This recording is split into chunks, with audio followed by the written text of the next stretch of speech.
오늘 살펴볼 하나님의 말씀은 마태복음 15장 바리새인의 신앙과 가난한 여자의 믿음에 관한 말씀입니다.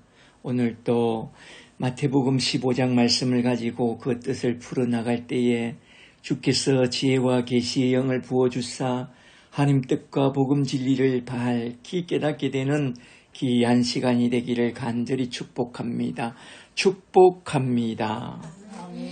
오늘 살펴보려고 하는 마태복음 15장을 쭉 살펴보면 그 핵심 주제는 마음의 신학입니다. 첫째로 나온 이야기를 살펴보면 바리새인과 서기관들의 악한 마음이 딱 보이고, 둘째로 나온 이야기를 보면 가난한 여자의 간절한 마음이 보이고, 셋째로 나온 칠병이어 이야기를 보면 그 속에 무리를 불쌍히 여기시는 예수님의 마음이 딱 보입니다. 이렇게 마태복음 15장은 마음이라는 주제 아래 크게 세 가지 이야기를 중심으로 쭉 전개되고 있는데요.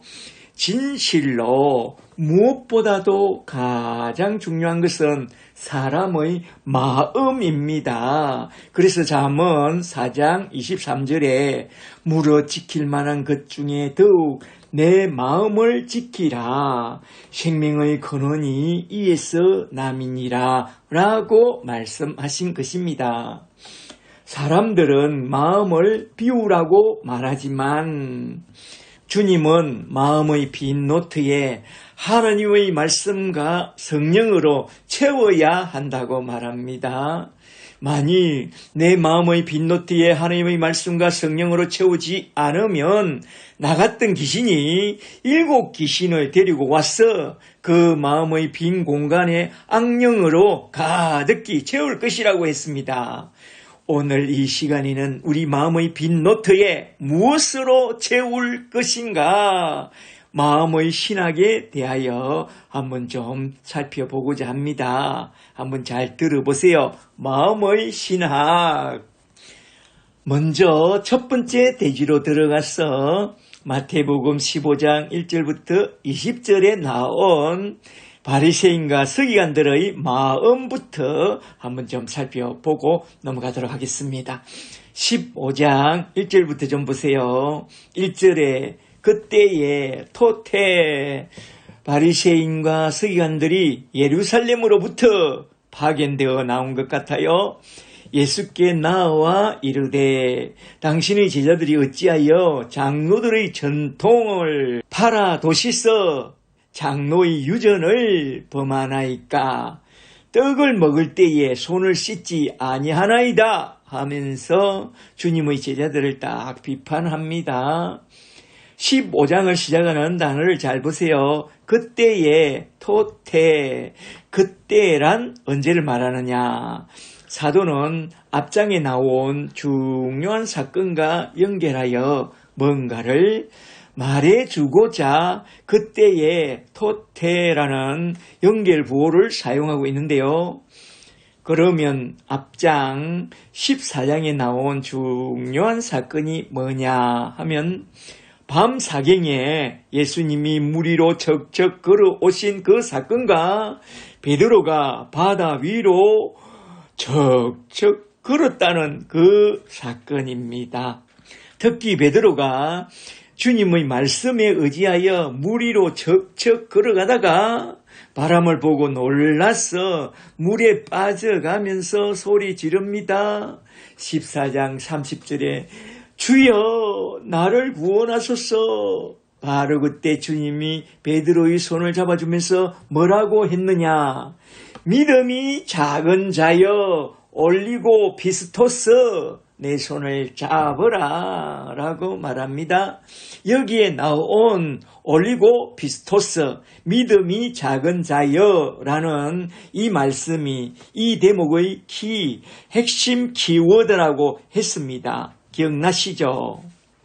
올리고 피스토스 믿음이 작은 자라는 이 말씀을 딱 붙잡고 15장으로 쭉 넘어가서 사도는 뭔가 중요한 것을 교훈하고 있는데 그게 뭐냐면 베드로는 믿음이 있다고 하지만 실상은 믿음이 작은 자요.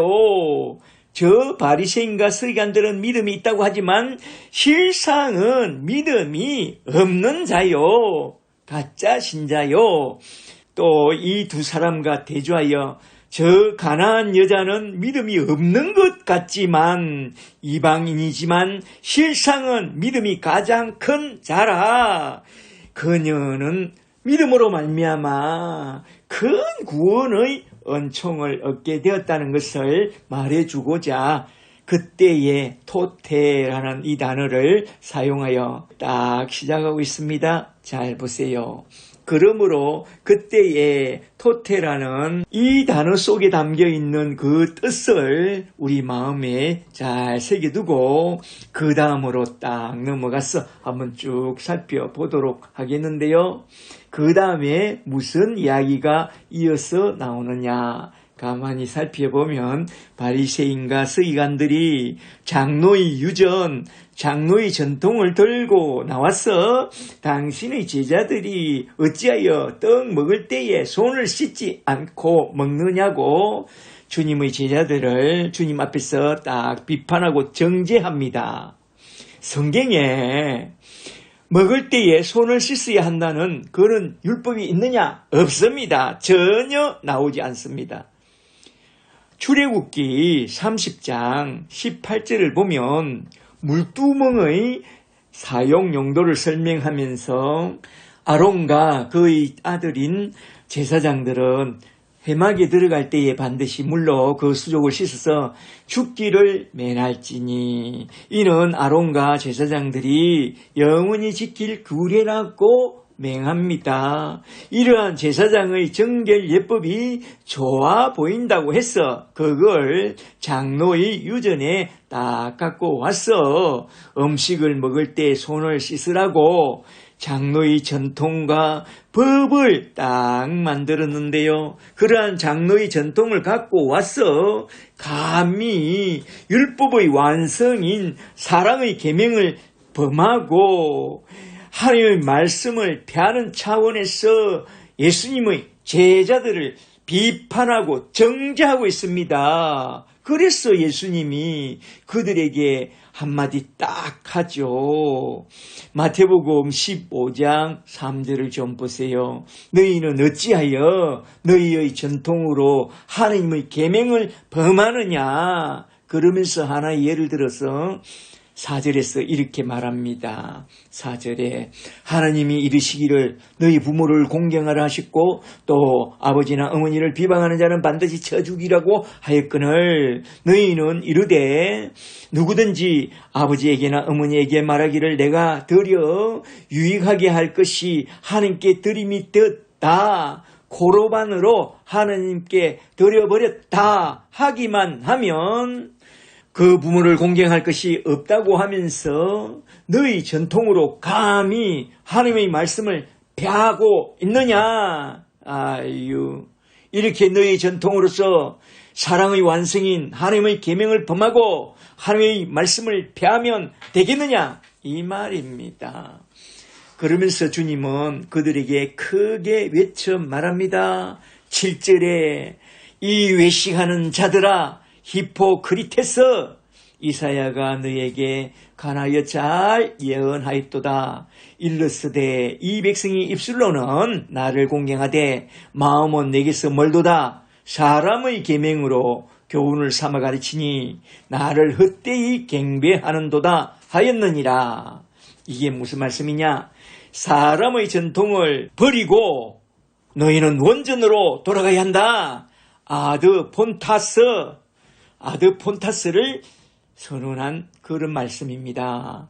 아드 폰타스가 무슨 말인지 아세요? 이 말은 라틴어로서 원전으로 돌아가라 라는 말씀인데요.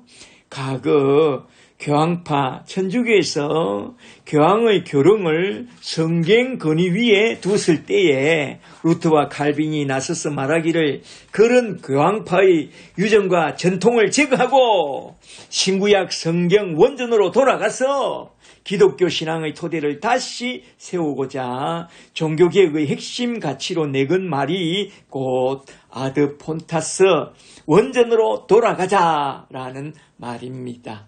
이 말은 우리 주님이 제일 먼저 사용했는데요. 그러니까 장로의 유전을 버리고 원전으로 돌아가야 한다라고 우리 주님이 말씀했죠. 성경 원전을 버리고 오히려 장로의 유전으로 돌아가는 것을 뭐라고 하는지 아세요? 외식, 히포크리테스. 사람 보기에 영광을 받으려고 거룩한 흉내를 내는 것을 외식, 히포크리테스라고 말합니다. 그래서 예수님은 그들을 향하여 외칩니다. 7절에 외식하는 자들아 히포크리테스, 사람의 계명으로 가르치지 말고 하나님의 말씀으로 돌아가야 한다. 8절에 이 백성이 입술로는 나를 공경하되 마음은 내게서 멀도다. 사람의 계명, 장로의 유전으로 가르치니 이는 나를 헛되이 경배함이라. 이 외식하는 바리새인과 서기관들아 회개하고 말씀으로 돌아가야 한다. 이 말입니다. 할렐루야. 그런 후에 저 바리새인과 서기관들에게서 딱 돌아서서 무리들을 쭉 둘러보면서 말씀합니다. 15장 10절부터 잘 보세요. 이게 중요합니다. 10절에 무리를 불러 이르시되 너희는 잘 듣고 잘 깨달으라 라고 선포하죠. 여기에 나온 깨달으라, 수니에미 이 단어가 참 중요한데요. 전에 마태복음 13장에 나온 씨 뿌리는 비유에서 마음이 옥토받친 사람들만 복음을 듣고 깨닫고 결실하게 된다고 할 때에 복음을 잘 듣고 결실하는 데 있어서 깨달음이 아주 중요하다고 했습니다. 기억나시죠? 여기서 깨달음이란 수니엠이 하나됨이라는 말로서 둘이 하나되다라는 말로서 에베소서 4장 13절에 의하면 복음을 듣게 되었을 때에 머리로 아는 것과 마음으로 믿는 일에 둘이 하나가 되는 것을 곧 깨달음, 수니에미라고 원전에서 그렇게 말하고 있다고 했습니다. 기억나시죠? 여기서 예수님이 종종 복음을 선포할 때 썼던 그 깨달음이라는 말을 딱 쓴 것을 미루어 볼 때에 내가 너희에게 복음을 딱 들려줄 테니까 너희는 잘 듣고 잘 깨달아라. 수니에미를 딱 선포한 것입니다.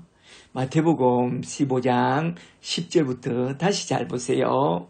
10절에 무리를 불러 이르시되 너희는 잘 듣고 잘 깨달으라. 11절이 중요한데요. 입으로 들어가는 것이 사람을 더럽게 하는 것이 아니라 입에서 나오는 그것이 사람을 더럽게 하는 것이라.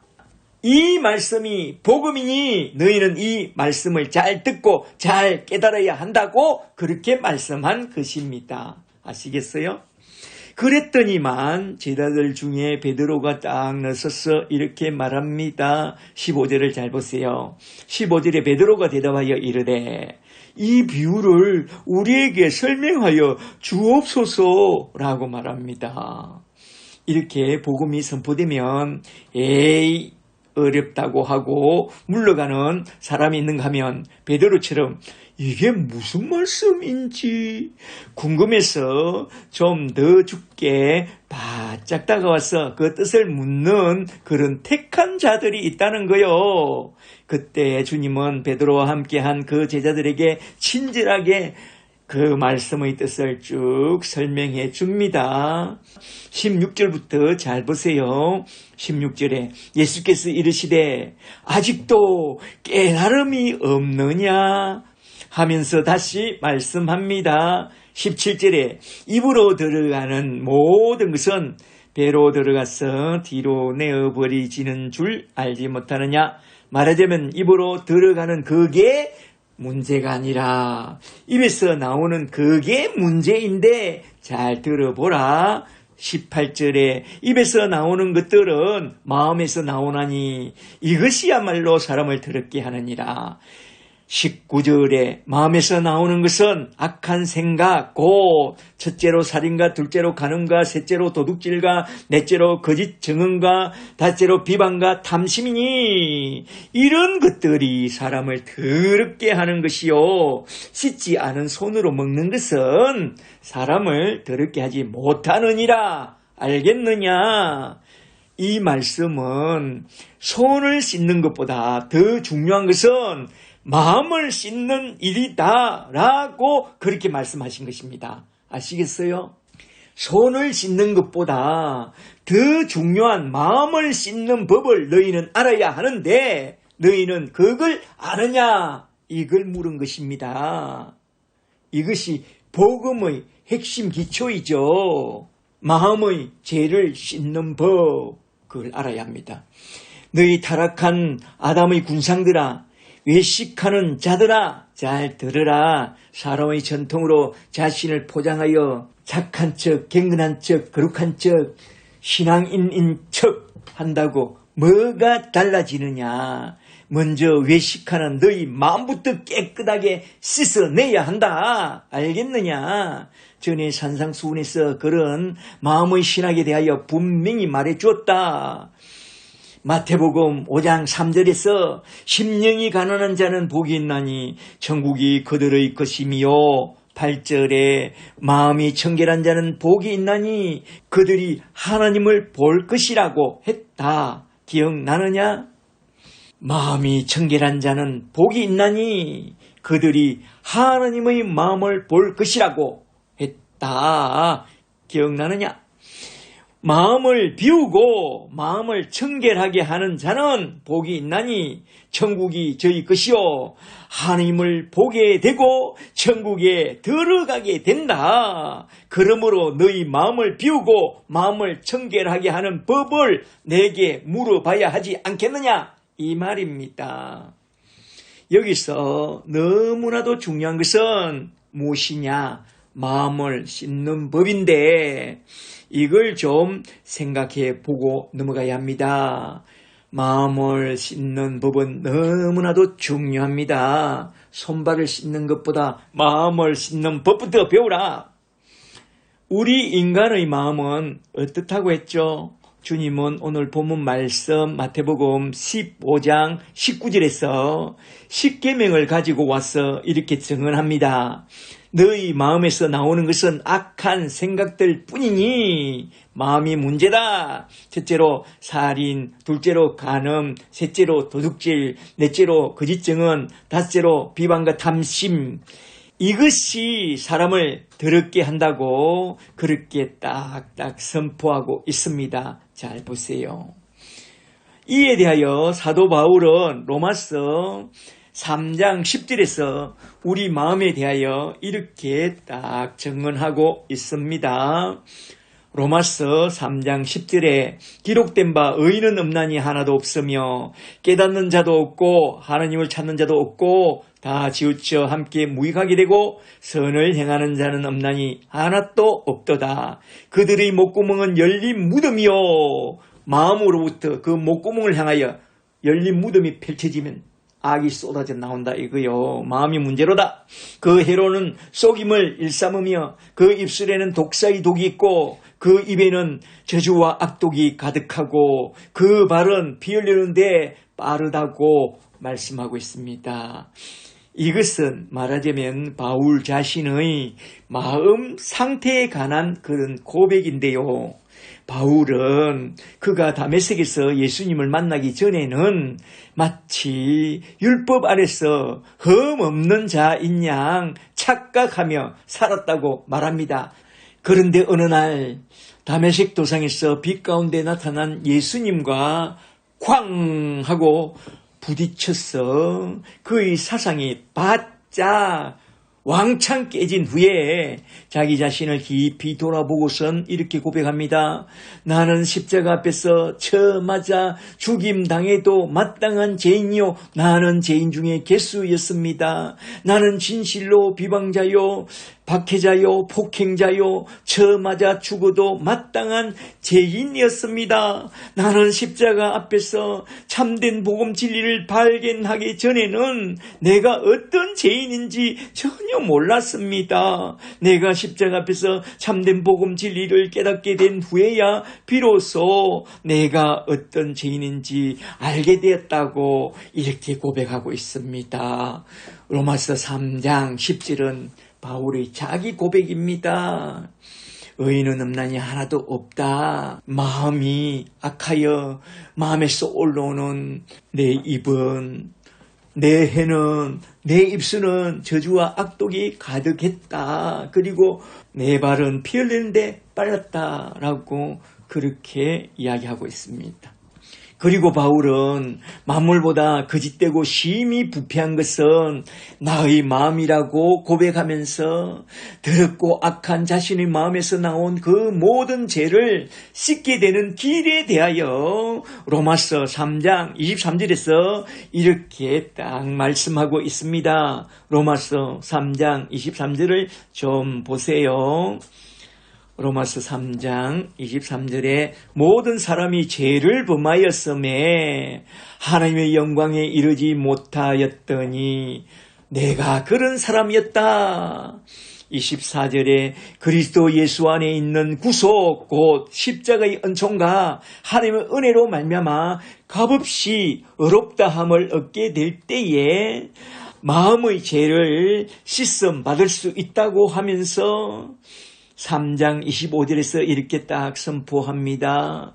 25절에 이 예수를 하나님이 그의 피로써 믿음으로 말미암는 화목제물로 삼으셨으니 이는 하나님께서 길이 참으시는 중에 전에 지은 죄를 그 피로 덮어주심으로써 자기의 의로우심을 나타내려 하심이니 이때에 자기의 의로우심을 나타내사 자기도 의로우시며 또한 예수를 믿는 자들을 의롭게 하려 하심이라. 아멘. 이렇게 성경에서 우리 마음속에 들어있는 악한 죄를 씻는 방법은 오직 예수 십자가의 피밖에 없다고 예수 십자가의 복음을 딱 선포하고 있습니다. 이것이 성경의 핵심입니다. 복음의 핵심이죠. 예수 십자가의 피로 너희 마음의 죄를 씻을 수 있다. 우리의 더러운 마음과 더러운 죄를 씻는 방법은 오직 예수의 피밖에 없다. 그래서 예수 십자가의 피밖에 없다는 그런 노래가 나온 것입니다. 나의 죄를 씻기는 예수의 피밖에 없네. 나를 정케 하기도 예수의 피밖에 없네. 예수 십자가에 흘린 피로써 그대는 씻기어 있는가. 더러운 죄이게 하는 능력을 그대는 참으지 않은가. 예수의 보혈로 그대는 씻기어 있는가. 마음속에 여러 가지 죄악이 깨끗이 씻기어 있는가. 아멘. 예수 십자가의 피로써 죄 씻음 받고 구원받게 되는 저와 여러분이 다 되시기를 주의 이름으로 축복합니다. 결론적으로 마태복음 15장 11절에서 11절이 참 중요한데요. 예수님이 입으로 들어가는 것이 사람을 더럽게 하는 것이 아니라 마음에서 나오는 악한 악한 생각이 사람을 더럽게 하는 것이라고 선포하신 것은 너희 악한 마음에서 나오는 너희의 더러운 죄를 좀 생각해 보고 너희 악한 마음의 죄를 씻는 길이요 진리이신 예수 십자가에도 구원의 길이요 진리가 되신 예수 십자가의 복음을 가르쳐 주기 위해서 이렇게 말씀하신 것을 너희는 잘 듣고 잘 깨달으라고 하신 것입니다. 이제 주님이 왜 제자들 앞에서 이 말씀을 선포했는지 잘 아시겠죠? 그래서 이 말씀을 하신 후에 마태복음 15장 13절에서 이렇게 딱 말씀하십니다.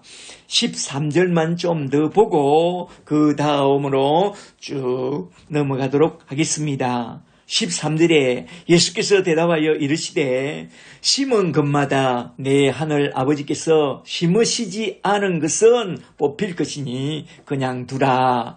그들은 맹인이 되어 맹인을 인도하는 자로다. 만일 맹인이 맹인을 인도하면 둘 다 구덩이에 지옥 불구덩이에 빠지리라. 말하자면 너희는 맹인이 되어 맹인을 인도하는 그런 바리새인들과 서기관들처럼 되지 말고 내가 선포한 이 말씀을 잘 듣고 잘 깨닫고 복음에 눈을 뜬 그런 예수의 제자가 되어 많은 사람을 구원으로 인도하는 그런 사람을 낚는 어부가 되라. 복음의 사람이 되라. 이 말입니다. 할렐루야. 이렇게 주님은 순간순간마다 복음을 딱딱 선포하고 있습니다. 이제 그 다음 대지로 넘어가겠습니다. 이제 두 번째 대지로 넘어가서 마태복음 15장 21절부터 28절에 나온 가나안 여인의 마음을 한번 좀 살펴보고 넘어가도록 하겠습니다. 여기서 마태는 앞에 나온 바리새인과 서기관들의 악한 마음과 뒤에 나온 가나안 여인의 복된 마음을 비교해서 쭉 보여주고 있는데요. 한번 잘 보세요. 저 유대인은 이방인들 보고 악하다 하지만은 주님은 너희가 악하고 이 이방인 가나안 여인은 복된 마음을 갖고 있다라고 선언하고 있습니다. 먼저 15장 21절부터 좀 보세요. 21절에 예수께서 거기서 나가사 두로와 시돈 지방으로 들어가니 거기에 가나안 여자 하나가 이 여자는 수로보니게 족속이라고 해요. 마가복음 7장 26절을 보니 그 여자가 그 지경에서 나와서 소리 질러 이르되 주여 큐리오서 다윗의 자손이여 나를 불쌍히 여기소서 내 딸이 흉악하게 귀신이 들렸나이다 하면서 좀 도와달라고 간절히 주님께 간구합니다. 잘 보세요. 여기서 쭉 살펴보면 주님이 이 여자의 간구를 3번이나 딱딱딱 거절합니다. 그리고 이 여자는 주님을 4번이나 딱딱딱딱 부르면서 간절히 간구합니다. 원전을 보면 주여라는 이 단어가 여기에 4번에 걸쳐서 딱 나옵니다. 22절과 25절과 또 27절에서 2번이 나오죠. 한번 잘 보세요. 먼저 예수님이 이 여자의 간구를 3번이나 딱 거절한 그 장면부터 좀 살펴보도록 하겠습니다. 22절에 가나안 여자가 주님께 나와서 소리 질러 외칩니다. 주여 큐리오서 다윗의 자손이여 나를 불쌍히 여기소서 내 딸이 흉악한 귀신이 들렸나이다 하면서 간절히 도와달라고 간구합니다. 그런데 23절을 보니 첫째로 예수님은 마치 거절하는 듯이 한 말씀도 대답하지 않고 썩 지나갑니다. 그러니 제자들이 답답해서 주님께 부탁합니다. 이 여자가 뒤에서 자꾸 소리를 지르오니 어떻게 좀 해서 그를 보내소서 합니다. 그때 주님이 뭐라고 했는지 아세요? 이건 대충 처리할 문제가 아니다. 내가 이 여자 하나를 도와주려고 그를 구원하려고 이 먼 곳까지 왔다야. 이렇게 행간에 들어있는 주님의 말씀을 한번 잘 들어보세요. 그리 말하고 있다니까요.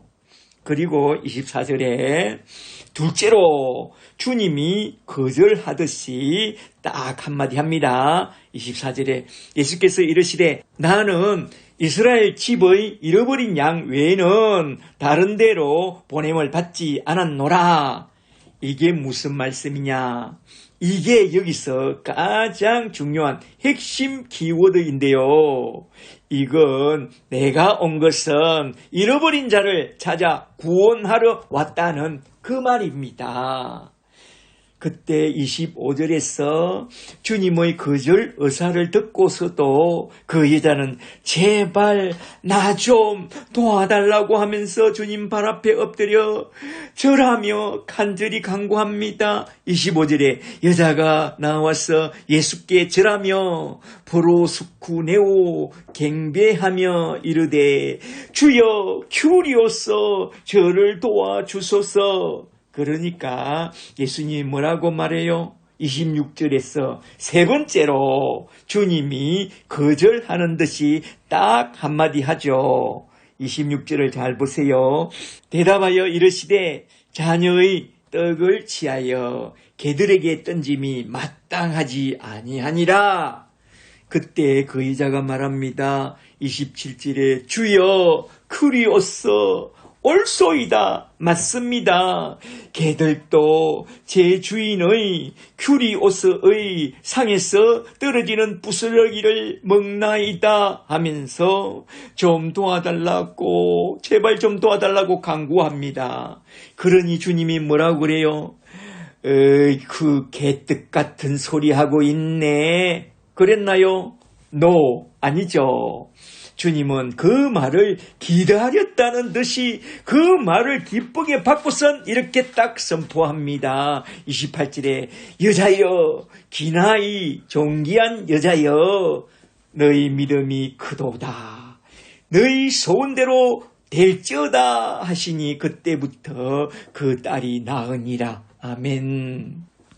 기나이 여자여 너가 진정으로 나의 잃어버린 양이로다. 내가 너를 도와주리라 라고 말씀한 것입니다.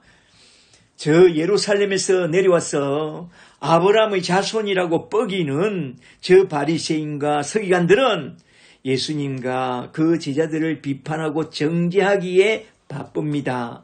그러나 여기 이방 땅에 사는 이 이방인 가나안 여자는 예수님에 대한 소문을 들었고 이분이 주와 다윗의 자손 메시아요 그리스도이심을 믿고 주님 앞에 나와 엎드려 절하며 경배하며 주의 구원을 간절히 구하고 있습니다. 잘 보세요. 지금 마태는 과연 참된 이스라엘의 자손과 참된 아브라함의 자손은 누구인가? 예수 그리스도는 과연 어떤 사람을 구원하기 위하여 세상에 내려오셨는가? 그걸 지금 보여주고 있습니다. 참된 아브라함의 자손, 참된 이스라엘이 누구냐? 주를 찾고 주의 품으로 돌아오는 자를 참된 이스라엘 영적 자손이라고 그렇게 말하고 있습니다. 여기서 마태는 선포합니다. 예수님이 내려온 것은 잃어버린 자를 찾아 구원하려 함이요. 이 여자처럼 구원을 갈망하는 자를 찾아 구원하러 내려왔다 이 말입니다. 과연 참된 아브라함의 자손과 참된 이스라엘 자손은 누구냐? 마태는 마태복음을 읽는 독자들에게 너희가 참된 이스라엘 자손이 되기를 원하는 우리 주님의 뜻을 전하러 하면서 너희가 참으로 저 바리새인과 서기관들처럼 행하지 말고 이런 이방인 여인같이 정말로 하나님의 은혜를 찾아 구하며 예수 십자가를 붙들고 나오라 라고 말씀하고 있습니다. 이렇게 행간의 숨은 뜻을 잘 보세요. 그리고 여기서 예수님이 이 여자를 칭찬하신 그 큰 믿음에 대하여 한번 좀 생각해 보고 넘어가야 하겠는데요. 무엇 때문에 그녀의 믿음이 크다고 그렇게 말씀하셨느냐? 한번 잘 들어보세요. 먼저 15장 22절을 좀 보세요. 여자가 주님께 외쳐 간구합니다. 주여, 다윗의 자손이여 나를 불쌍히 여기소서. 엘레에오, 긍휼히 여기소서. 내 딸이 흉악한 귀신이 들렸나이다 하면서 도와달라고 간구하죠. 여기서 이 여자가 주님을 찾아와서 처음으로 외친 그 첫 마디가 바로 이 말인데요. 주여, 큐리오서, 다윗의 자손이여 나를 불쌍히 여기소서. 나를 긍휼히 여기소서. 엘레에오. 이게 무슨 말씀이냐? 이 말씀은 그녀의 신앙 고백입니다. 그녀는 비록 이방나라 수로보니게라는 뜻은 수리아와 페니키아에 산다라는 뜻입니다. 수리아와 베니기에 사는 가나안 여자일지라도 유대인들이 대망하던 그 메시아에 관한 이야기를 귀담아 들었습니다. 그리고 근자에 예수님에 관한 이야기도 귀담아 들었습니다. 귀담아 듣는 그게 참으로 정말로 중요합니다. 아쿠온타서. 그녀가 들은 말씀은 이사야서 35장 5절에서 오실이라고 예언했던 그 메시아가 오셨으니 그가 곧 예수시라. 그가 오시면 이사야서 35장 5절에 그때의 소경의 눈이 밝을 것이며 못 듣는 자의 귀가 열릴 것이며 그때에 저는 자는 사슴같이 뛸 것이며 말 못하는 자의 해가 노래하리라 라고 했던 그 말씀을 다 이루시고 예수께서 또한 이사야서 61장 1절에서 예언한 그대로 그가 주의 성령으로 기름 부음을 받고 가난한 자에게 아름다운 소식을 전파하며 마음이 상한 자를 고치며 포로된 자에게 자유를 갇힌 자에게 노임을 선포하며 여호와의 은혜의 해를 전파하였으니 그가 곧 예수 그리스도시라. 그녀는 그러한 예수님에 대한 이야기를 모두 다 귀담아 들어놓았습니다. 그런데 오늘 이스라엘의 주요 다윗의 자손으로 오신 그 메시아이신 예수님이 두로와 시돈에 방문했다는 그 소식을 들었습니다. 그리하여 급히 예수님 앞으로 달려 나왔습니다. 내가 예수님을 한번 만나보리라 하고 예수님 발 앞에 나와서 바짝 엎드려 절하며 간구합니다. 22절에 주여 큐리오서 다윗의 자손이여 나를 불쌍히 여기소서. 내 딸이 흉악한 귀신이 들렸나이다. 나를 좀 도와달라고 그렇게 간절히 간구합니다. 자기와 자기 딸을 도와달라고 그렇게 간구한 거죠. 믿음은 들음에서 나고 들음은 그리스도의 말씀, 복음 말씀을 들음에서 난다고 했습니다. 그녀는 복음 말씀을 듣게 됐을 때에 믿음이 그녀 속에 쑥 들어오게 되었고 그리하여 예수님 앞으로 나오게 되었으니 이는 하나님이 택하시고 불러주사 부어주시는 내려주시는 그 믿음을 받게 된 자요. 바로 이러한 구원받을 만한 믿음이 그녀 속에 있음을 보시고 그 믿음에 인쳐서 하시는 말씀이 너희 믿음이 크도다 하신 것입니다. 크다 이 말은 구원받기에 합당하다 이 말입니다. 구원받기에 합당한 그 믿음은 이 세상에서 가장 큰 믿음이요. 구원받지 못할 그런 저 바리새인과 서기관들의 믿음은 믿음이 작다가 아니라 믿음이 없다라고 그렇게 말하는 것입니다. 크다와 없다라는 걸 비교하려고 이 단어를 썼다라는 사실을 우리는 눈여겨 잘 봐야 합니다. 그리고 마태복음 15장 27절을 좀 더 보세요. 이 여자가 주님께 보여준 그의 마음을 잘 보시라 이 말입니다. 예수님이 그녀를 시험합니다. 이것은 시험입니다. 26절에 자녀의 떡을 취하여 개들에게 던짐이 마땅치 않느니라. 그러니 여자가 뭐라고 말합니까? 27절에 아멘 주여 올소이다 맞습니다 나이 라고 말합니다. 잘 보세요. 27절에 여자가 이르되 주여 큐리오스 올소이다 나이 개들도 제 주인의 상에서 떨어지는 부스러기를 먹나이다. 밑줄 짝 부스러기, 이것이 중요한 키워드입니다.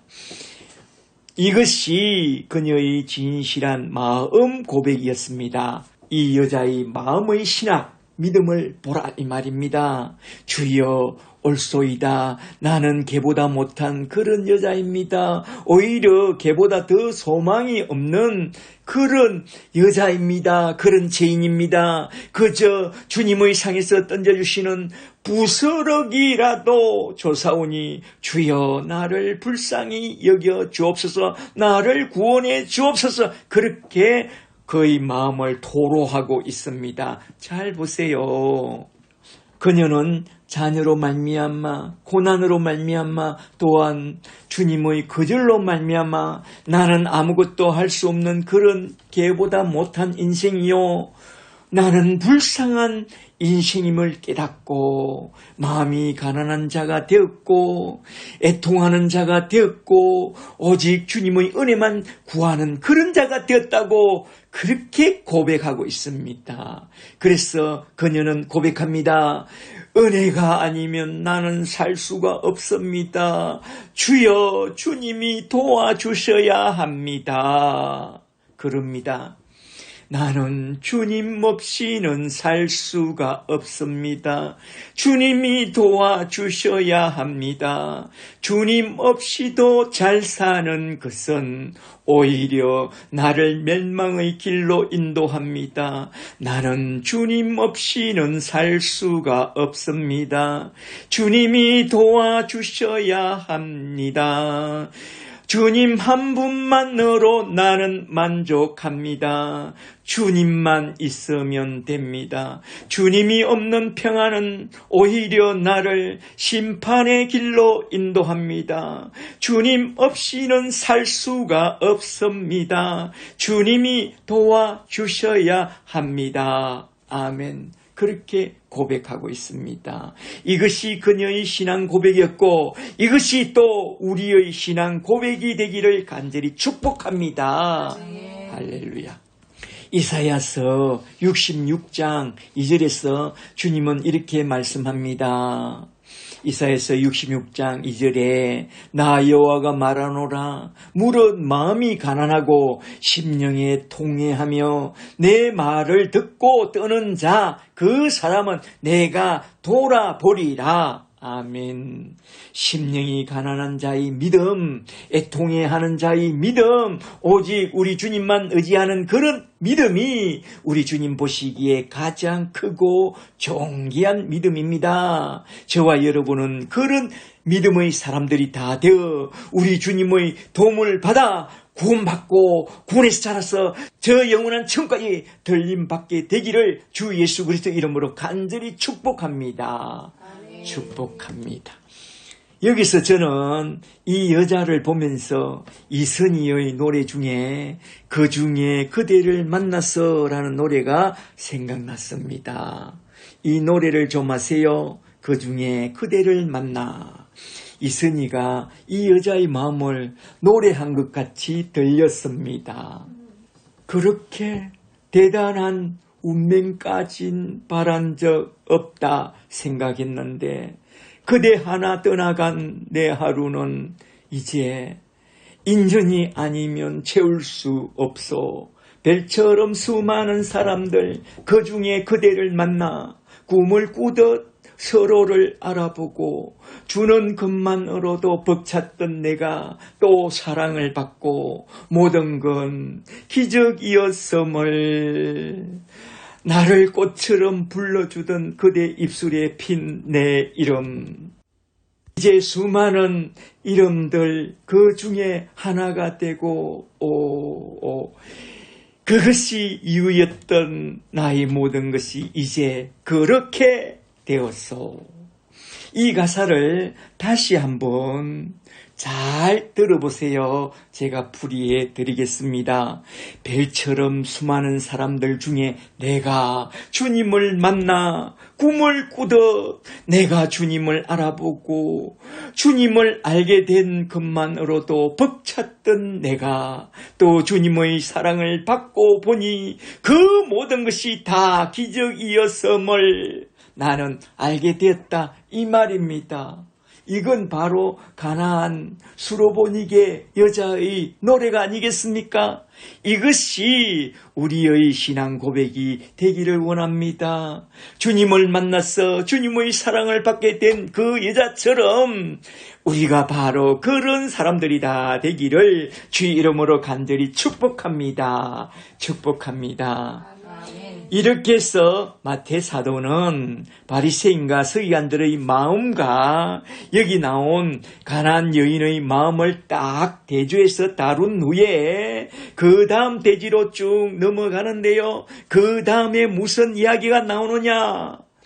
예수 그리스도의 마음을 이야기하려고 이 두 이야기를 가져온 것입니다. 중요한 것은 세 번째 대지입니다. 이제 세 번째 대지로 넘어가서 마태복음 15장 29절에서 39절에 나온 700이어 기적 속에 담겨 있는 700이어보다 더 중요한 것은 우리 주님의 거룩한 마음인데요. 우리 주님의 거룩한 마음을 한번 좀 살펴보고 딱 마치도록 하겠습니다. 15장 29절부터 잘 보세요. 29절에 예수께서 거기서 떠나사 갈릴리 호숫가에 이르러 이제 두로와 시돈에서 갈릴리로 와서 호숫가에 이르러 산에 올라가 거기 앉으시니 큰 무리가 다리 저는 사람과 장애인과 맹인과 말 못하는 사람과 기타 여럿을 데리고 와서 예수님의 발 앞에 앉히매 다 고쳐주시니 말 못하는 사람이 말하고 장애인이 온전하게 되고 다리 저는 사람이 걸으며 맹인이 보는 것을 무리가 보고 놀랍게 여겨 이스라엘의 하나님께 영광을 돌리니라. 아멘. 예수님은 산을 무척 좋아하시나 봐요. 또 산상에 오르니 큰 무리가 모여오거늘 그들 앞에서 또 이렇게 산상 집회를 했는데 그 은혜 속에 빠져서 그냥 며칠이나 지나 버린 것 같습니다. 전에는 500이어로 중계 집회를 하더니만 그때는 유월절 때였죠. 이번에는 700이어로 추계 집회를 한 것 같아요. 32절부터 잘 보세요. 32절에 예수께서 제자들을 불러 이르시되 내가 무리를 불쌍히 여기노라. 여기서 불쌍히 여기노라 이 말과 앞에서 여자가 나를 불쌍히 여기소서 하는 단어가 다릅니다. 이 단어는 불쌍히 여기노라 서팔랑크니 조마이라는 단어입니다. 내가 이 무리를 불쌍히 여기노라 서팔랑크니 조마이 그들이 나와 함께 있은지 이미 사흘임에 먹을 것이 없도다. 길에서 기진할까여 굶겨 보내지 못하겠노라. 이게 목자의 심정이죠. 이런 목자의 심정을 갖고 있어야 합니다.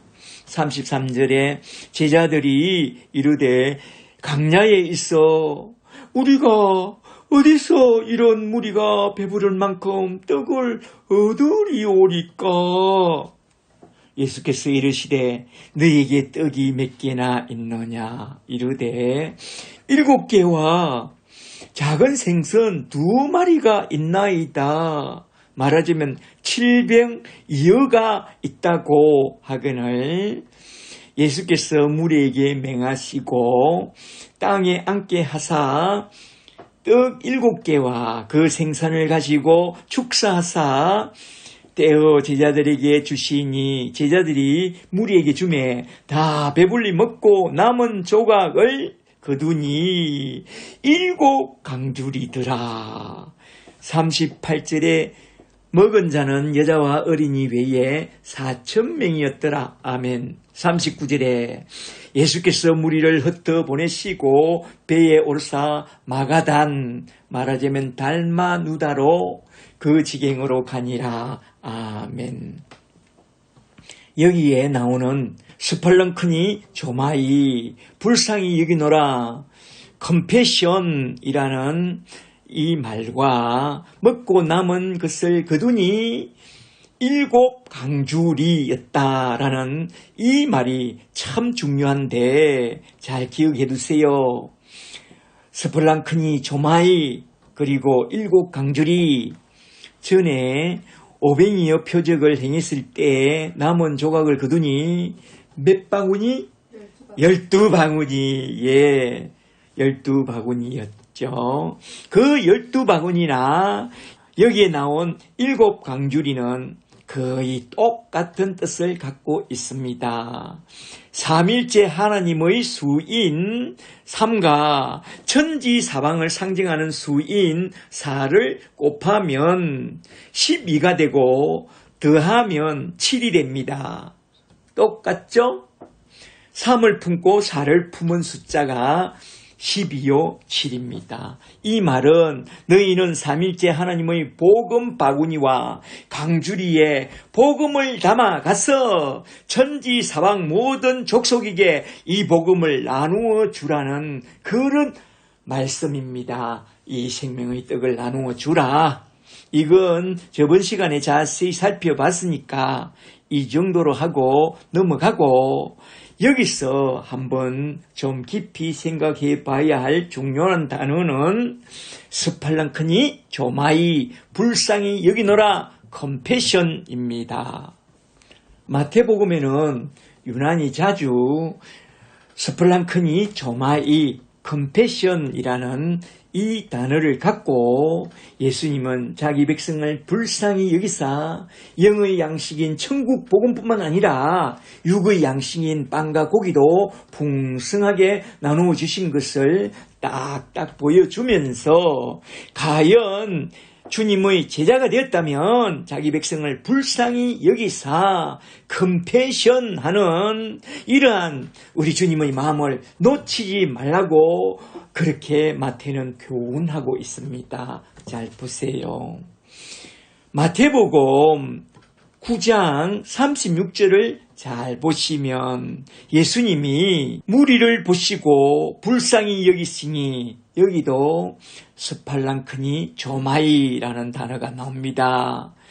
불쌍히 여기시니 이는 그들이 목자 없는 양과 같이 고생하며 유리함이라. 이에 제자들에게 이르시되 추수할 것은 많되 일꾼이 적으니 그러므로 추수하는 주인에게 청하여 추수할 일꾼을 보내어 주소서 하라 라고 말씀합니다. 말하자면 너희는 불쌍히 여기는 마음을 갖고 기도하여 사람을 불쌍히 여길 줄 아는 그런 사람들을 불러 모아서 함께 일하라 이 말입니다. 스플랑크니 조마이 컴패션이 있는 사람, 이게 중요한 핵심 키워드입니다.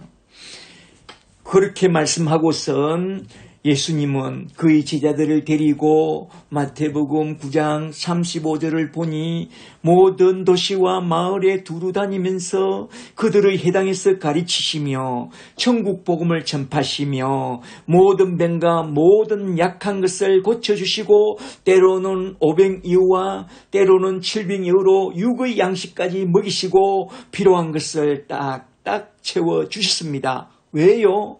불쌍하니까.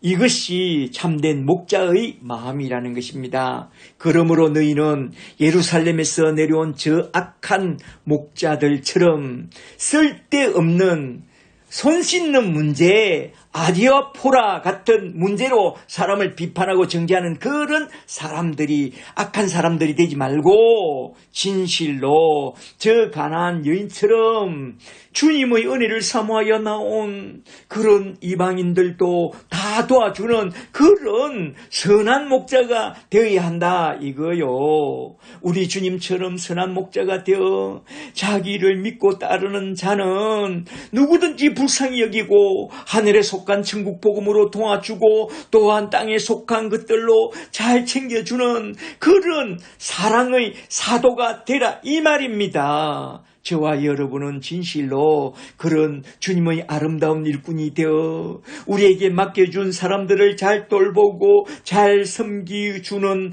그런 하늘에 속한 복된 제자들과 선한 목자들이 다 되시기를 주 예수 그리스도 이름으로 간절히 축복합니다. 축복합니다. 이제 끝으로 오늘 살펴본 마태복음 15장을 한번 쭉 정리해보고 딱 마치도록 하겠습니다.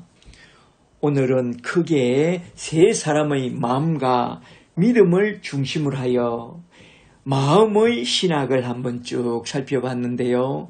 첫째는 악한 마음을 가진 저 바리새인과 서기관들의 신앙을 한번 살펴봤고, 둘째는 선택을 받아 천국에 갈 수밖에 없는 가난한 여자의 마음과 그 믿음을 한번 좀 살펴봤습니다. 셋째는 예수님의 마음, 스플랑크니 조마이 자신을 찾아 나온 무리를 불쌍히 여기는 마음을 딱 보여주면서 너희도 복음과 함께 이런 마음을 품은 자가 되라고 하신 이 말씀을 한번 쭉 살펴봤습니다. 우리는 과연 어떤 마음과 어떤 믿음을 가지고 살아야 하느냐?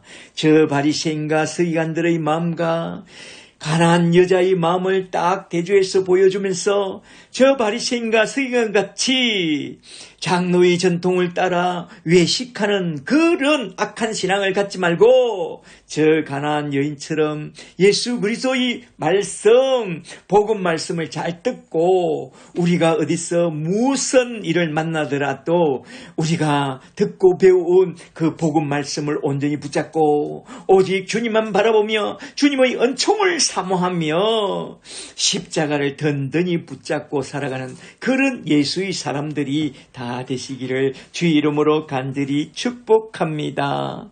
그리하면 이 땅에서 뿐만 아니라 저 하늘나라에 가서도 영원한 천국의 기쁨을 맛보고 누리며 살게 될 줄 믿습니다. 그런 저와 여러분이 다 되시기를 주 예수 그리스도 이름으로 간절히 축복합니다. 축복합니다. 할렐루야. 할렐루야.